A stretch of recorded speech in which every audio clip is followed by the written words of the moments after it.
안녕하세요. 삶의 깊은 의미와 역사의 진실을 탐구하는 시간입니다. 오늘 우리는 기독교 신앙의 가장 핵심적인 사건, 바로 예수 그리스도의 부활에 대해 이야기 나누려 합니다. 많은 분들에게 부활절은 그저 예쁜 달걀을 나누는 즐거운 봄날의 축제로 기억될지 모릅니다. 하지만 그 이면에는 인류의 역사를 송두리째 바꾼 놀랍고도 심오한 이야기가 숨겨져 있습니다.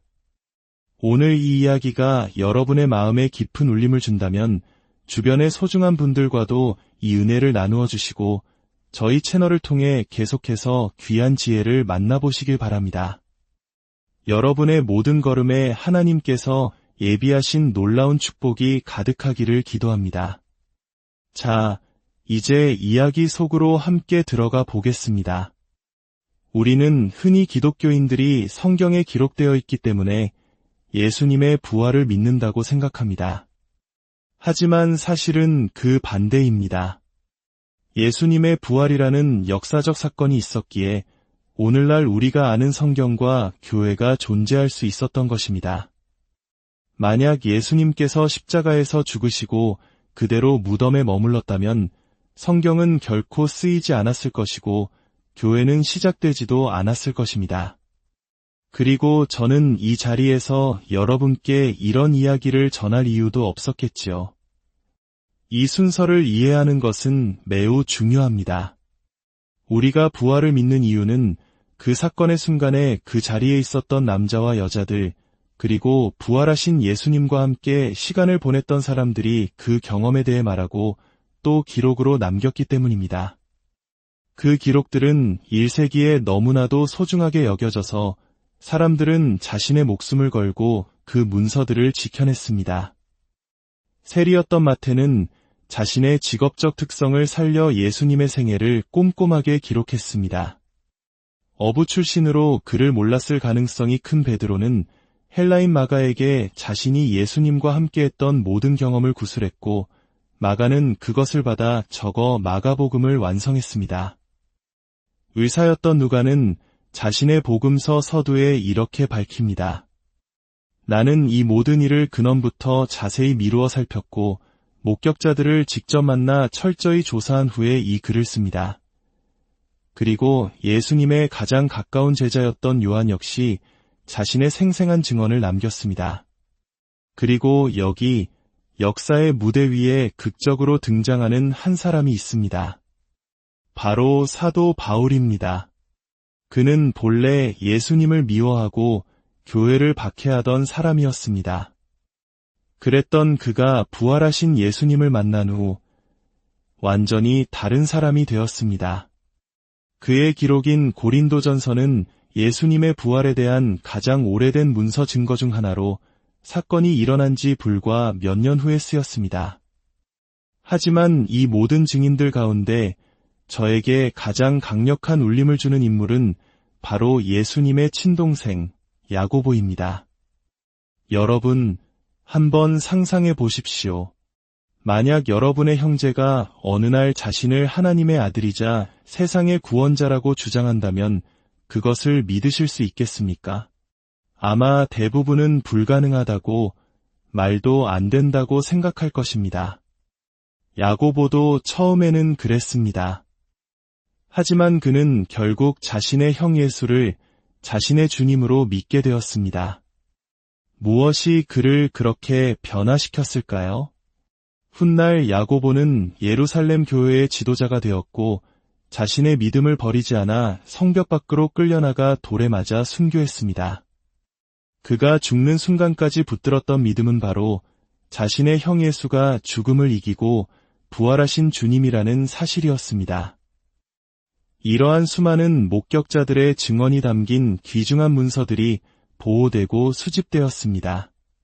그리고 훗날 로마 제국에서 신앙의 자유가 허락되었을 때 교회의 지도자들이 함께 모여 이 문서들을 신약 성경으로 엮었고 구약 성경과 합쳐져 오늘날의 성경이 된 것입니다. 그러므로 기독교는 성경이라는 책에서 시작된 종교가 아니라 예수님의 부활이라는 경이로운 역사적 사건에서 시작된 생명의 운동입니다. 더욱 흥미로운 사실은 이 이야기를 우리에게 전해준 제자들조차 처음에는 예수님의 부활을 전혀 믿지 않았다는 점입니다. 그들은 예수님께서 돌아가셨을 때 다른 모든 죽은 사람들처럼 무덤에 계속 머물러 계실 것이라고 생각했습니다. 그래서 빈 무덤을 발견했을 때 그들은 기뻐하기는커녕 충격과 혼란에 빠졌습니다. 복음서 어디에도 나는 처음부터 주님의 부활을 믿고 있었다라고 자신을 영웅처럼 묘사한 제자는 단 한 명도 없습니다. 그들은 모두 자신들의 불신과 나약함을 솔직하게 인정했습니다. 아무도 시신 없는 빈 무덤을 예상하지 못했습니다. 하지만 그들이 살아계신 주님을 직접 만났을 때 그들의 삶은 완전히 변화되었고 그 변화가 세상을 바꾸기 시작했습니다. 자, 그렇다면 여기서 우리는 근본적인 질문을 던져야 합니다. 그래서 2000년 전의 한 사건이 오늘을 살아가는 우리와 도대체 무슨 상관이 있을까요? 예수님의 부활이 당신의 삶, 당신의 자녀, 당신의 미래와 어떤 관련이 있습니까? 그것이 이 현실 세계에서 무언가를 해결해 줍니까? 당신의 삶을 더 나아지게 합니까? 우리에게 정말 부활절이 필요한 걸까요? 그 대답은 절대적으로 그렇다입니다. 왜냐하면 부활은 모든 인간이 일생에 한 번쯤은 씨름하게 되는 두 가지 가장 중요한 질문에 대한 답을 주기 때문입니다.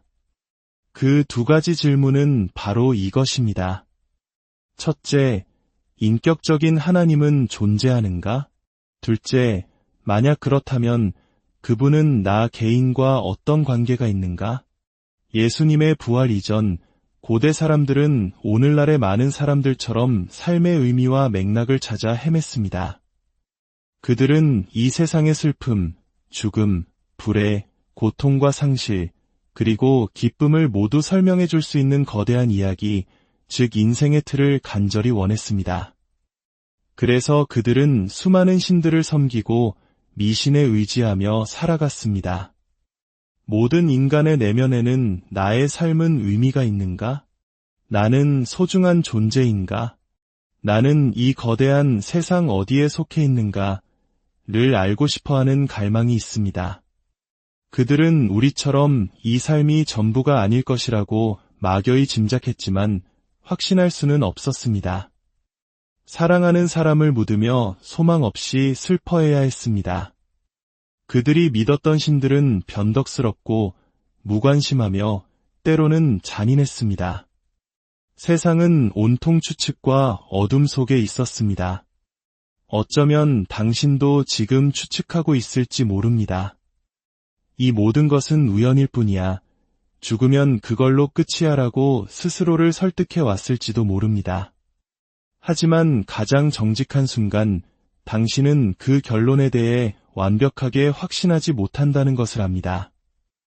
화학과 생물학이 당신 내면에 있는 설명할 수 없는 갈망과 질문들을 해소해주지 못한다는 것을 느낍니다. 때로는 희망을 품다가도 이내 그 희망조차 두려워하며 체념합니다. 바로 그 지점에서 예수님께서 우리 가운데 오신 이유가 드러납니다. 그분은 우리와 똑같은 모습으로 이 땅에서 3년 반을 걸으시며 하나님과 우리 사이의 간격을 메우셨습니다. 그분은 하나님의 신비의 장막을 일부 걷어내고 하나님이 어떤 분이신지, 무엇을 좋아하시고 무엇을 가장 소중히 여기시는지를 인격적으로 보여주셨습니다. 이것이 바로 예수님의 부활이 오늘 우리에게 절대적으로 중요한 이유입니다. 이제 시간을 거슬러 올라가 아주 흥미로운 이야기 하나를 들려드리겠습니다. 서기 50년경 예수님께서 부활하신 지 약 20년이 지났을 때입니다. 아직 부활의 목격자들이 생생하게 살아 활동하던 시기였죠. 앞서 말했던 사도 바울은 지중해 연안을 여행하며 도시마다 복음을 전하고 있었습니다. 그는 원래 기독교를 증오했지만 부활하신 예수님을 만난 후 자신의 삶을 온전히 바쳐 하나님께서 이 세대를 위해 그리고 온 세상을 위해 놀라운 일을 행하셨다는 메시지를 전하는 사람이 되었습니다.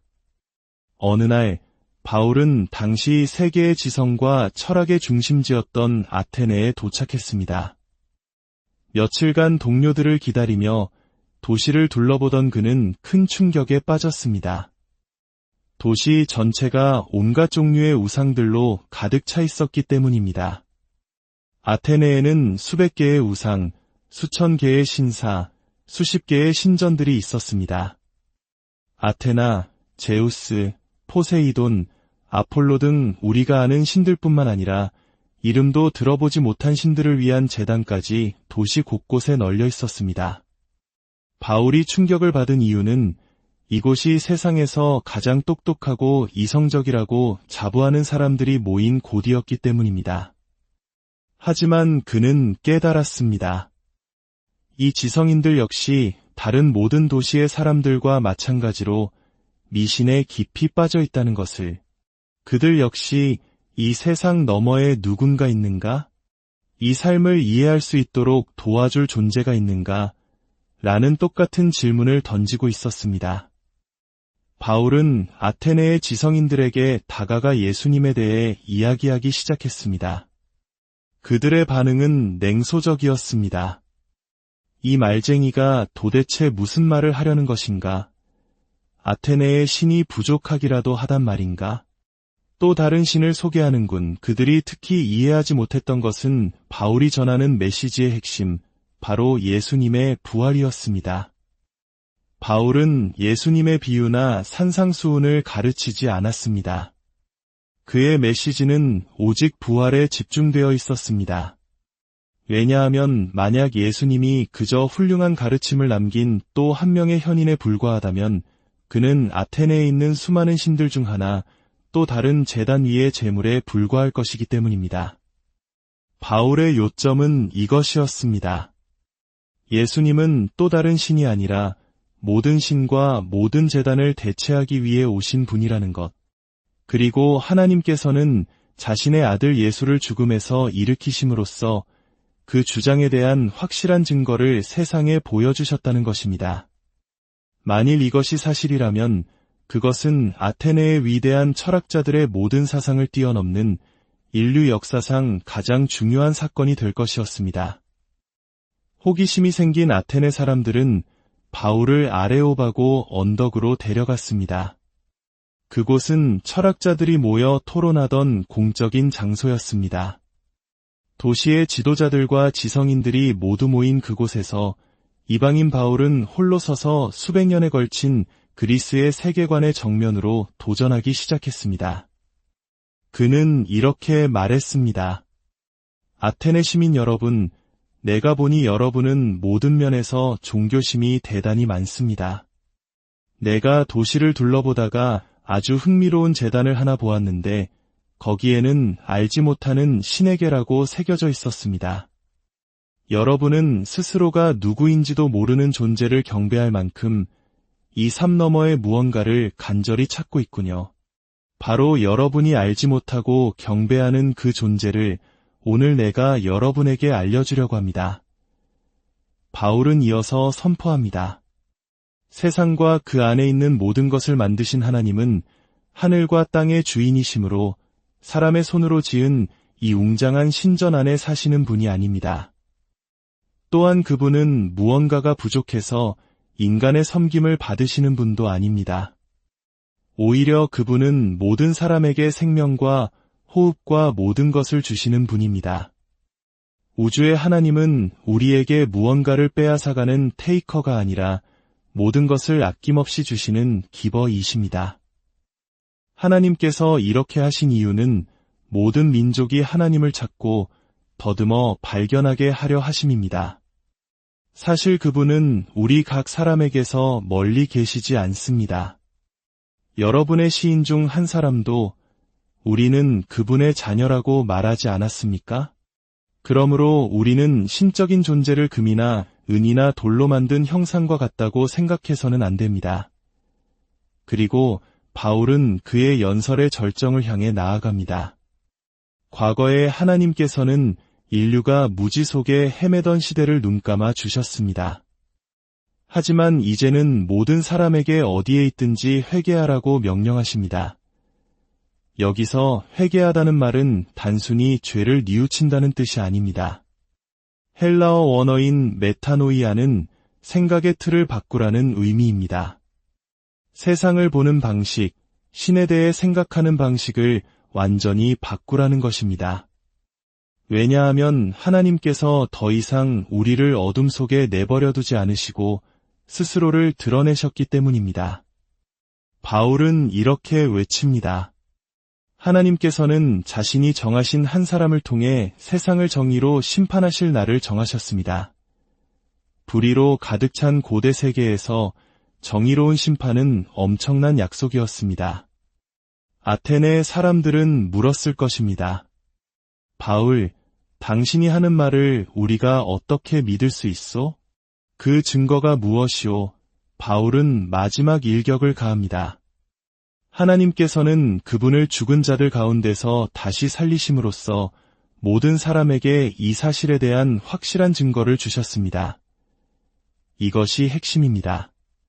부활은 먼 옛날의 신화가 아니라 그 자리에 있던 청중들이 살아있을 때 일어난 시사사건이었습니다.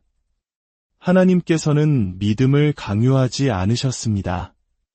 그분은 온 세상이 보고 확인할 수 있는 명백한 증거를 제시하셨습니다. 그리고 그 부활이라는 증거는 예수님께서 자신에 대해, 하나님에 대해, 그리고 바로 당신과 나에 대해 하셨던 모든 말씀이 진실임을 확증합니다. 하나님께서 당신을 너무나 사랑하셔서 그 아들을 세상에 보내셨다는 것, 당신과 하나님 사이의 간격을 메우고 당신의 모든 죄를 짊어지고 용서하시기 위해 그 아들이 죽으셨다는 것, 그리고 당신이 그저 손을 내밀기만 하면 그분은 이미 당신 곁에 계시다는 것을 말입니다. 부활절이 중요합니까? 네, 정말로 중요합니다. 그것은 우리가 인생에서 던지는 가장 근본적인 두 질문에 답을 주기 때문입니다. 인격적인 하나님은 존재하는가? 네, 그렇습니다. 당신의 개인적인 죄를 위해 자신의 아들을 죽음에 내어주실 만큼 당신을 인격적으로 사랑하시는 하나님이 계십니다. 만약 인격적인 하나님이 없다면 이 세상에 진정한 희망도 목적도 없습니다. 우리에게 남는 것은 공허한 우상들과 끝없는 허무뿐입니다. 하나님은 당신과 어떤 관계가 있는가? 그분은 당신을 멀리서 지켜보는 심판자가 아닙니다. 그분은 당신이 무언가를 잘해야만 사랑해주는 분도 아닙니다. 부활은 하나님이 사랑 그 자체이시며 그 사랑으로 당신을 창조하셨고 지금 이 순간에도 당신을 애타게 찾고 계신다는 가장 확실한 증거입니다. 바울의 말처럼 당신이 손을 내밀어 그분을 찾는다면 반드시 발견하게 될 것입니다. 왜냐하면 그분은 당신에게서 결코 멀리 계시지 않기 때문입니다. 오늘 이 부활의 이야기가 당신의 마음에 새로운 희망과 빛을 가져다 주기를 소망합니다. 하나님께서 당신의 삶의 모든 순간에 함께 하시며 당신을 가장 선한 길로 인도하실 것입니다. 여러분의 삶에 하나님의 깊은 평안과 넘치는 사랑이 늘 함께 하시기